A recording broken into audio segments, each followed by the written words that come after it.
Marvel Rivals tutorials are pretty much all from Celestial and above players who are top 500, pros, or play the game literally like a full-time job. Which makes sense. If you're going to learn something, you want your teacher to be as good as possible, right? But here's the thing, most of us are never going to be top 500. And as someone who watches a lot of content from top 500 players, and has been since the Overwatch days, it is just a completely different game at that kind of skill level. So, as someone who's not very mechanically gifted, but nevertheless has very slowly progressed with nothing but solo queue, from silver in the Overwatch days to finishing on a high of Diamond 1, and is currently sitting in GM Elo Hell in Rivals, I want to offer some advice which may be more relatable or applicable to you. For the record, I'm not saying don't watch tutorials from better players. There's a reason why they are at the rank that they are at, but it's like if LeBron James gave tips to street ballers. Some of it will just be lost in translation. And in this video, I'm going to specifically try and give you tips you'll only hear from an average player. Let me start with probably the most important. Fun is top priority. Wait. I am the last person to jump on some kumbaya peace circle bullshit. I am not saying you should not try to win, and if winning is the most fun for you, that does make it easier. But I see a lot of people saying they've quit the game because the climb is too hard, teammates are too toxic, or certain heroes are too broken. I get the same brain tickle everybody else gets when you see that little number go up, but I also get the same crash out when they go down too.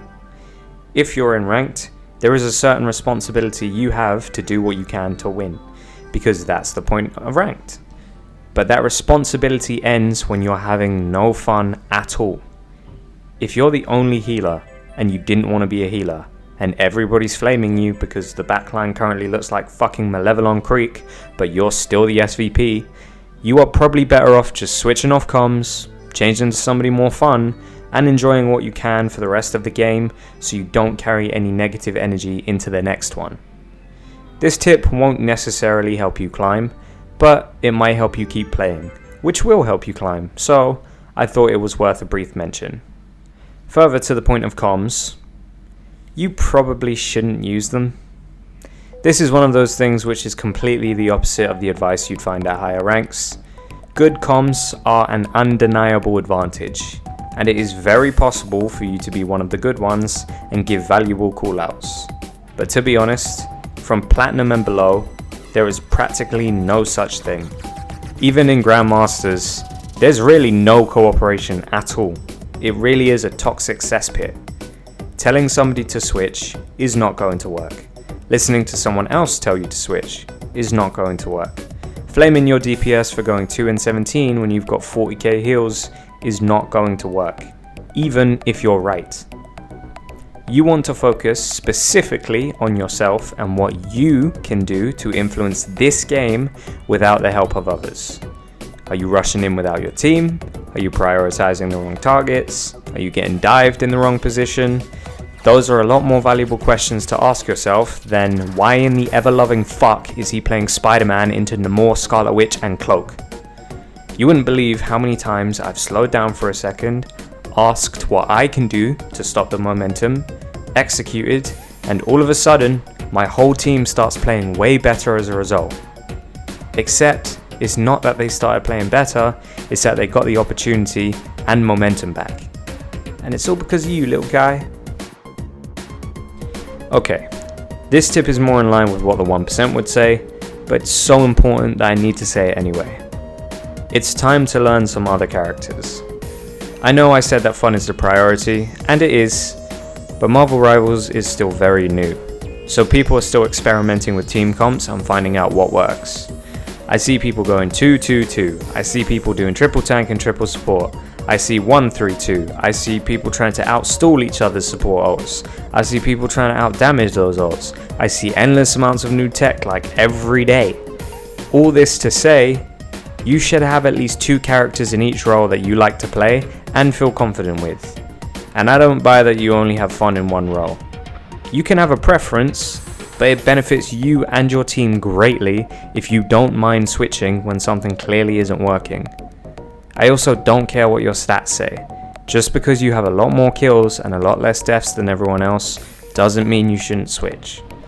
My favourite characters are Wolverine, Star-Lord and Thor, and I'll usually be the ace if I get any of these three. But if the enemy team has a Black Panther who's sitting on a smooth 23 kills and 1 death, I don't mind playing Scarlet Witch. If I'm playing the off tank and the main tank is just getting out damaged, I learned to love playing as Rocket Raccoon instead.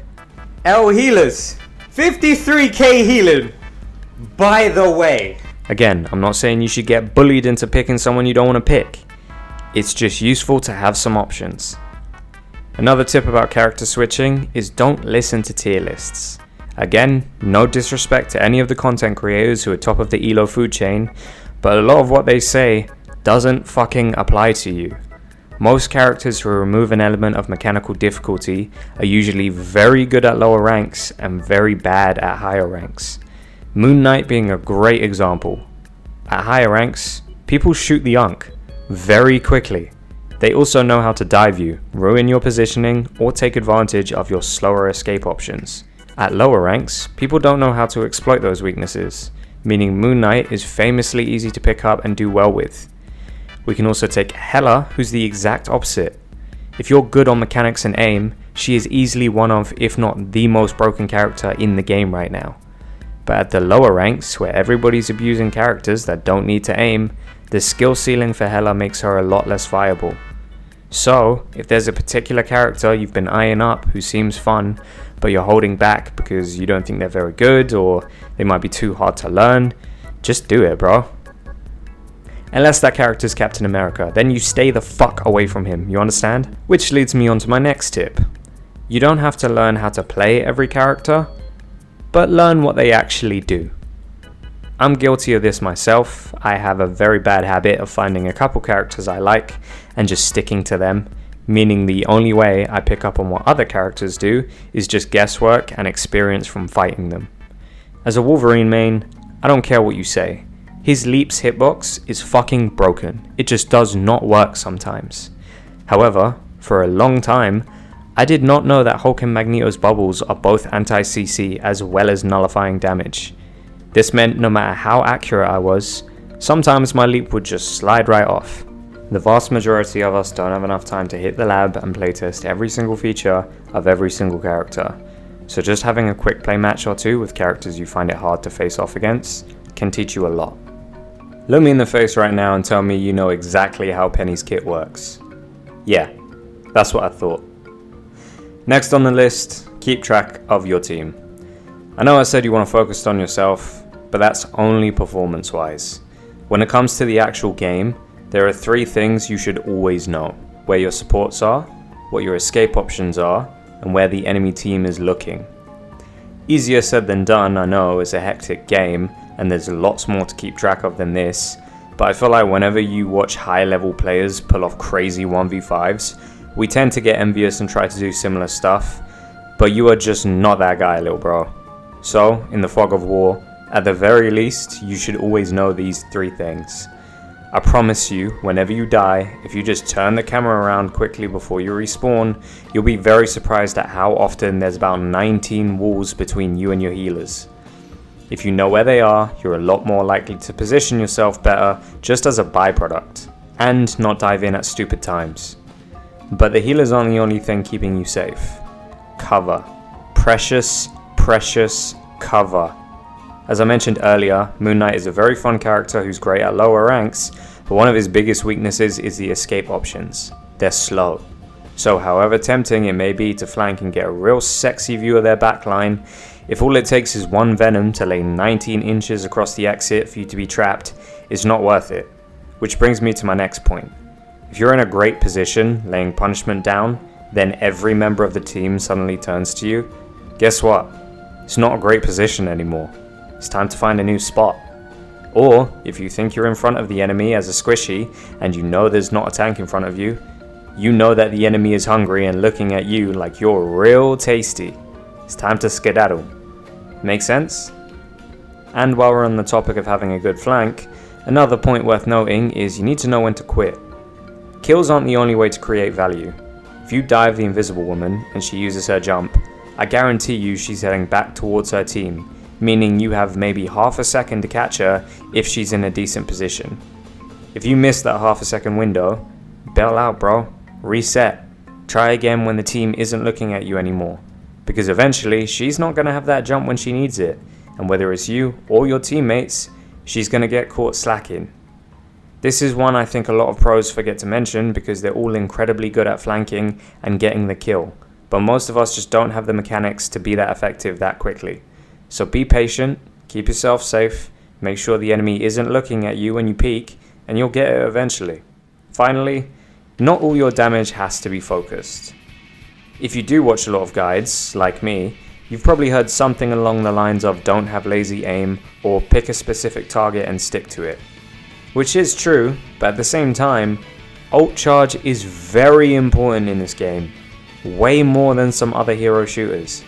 So getting your ult as fast as possible and using it more often than the other team gives you a crazy advantage. Obviously you want the usage to be effective, but holding on to it for too long can be just as damaging. So sometimes just laying down fire into the enemy, just hitting anybody you can be helpful. Characters like Punisher, Star-Lord, Invisible Woman, Moon Knight, Squirrel Girl, and Bucky all have great ults, and abilities that can be used to feed ult charge, even if it doesn't necessarily have much impact. Further to that, don't be discouraged if your ult just gets countered. Forcing out a support ult like Luna's, Invisible Woman's, or Mantis is extremely valuable, even if you must use your ult to do it. Because if they don't have it the next time one of your team members use their ult, you still won your team the team fight. So that's my roundup for tips that often go overlooked by people who like watching high level players.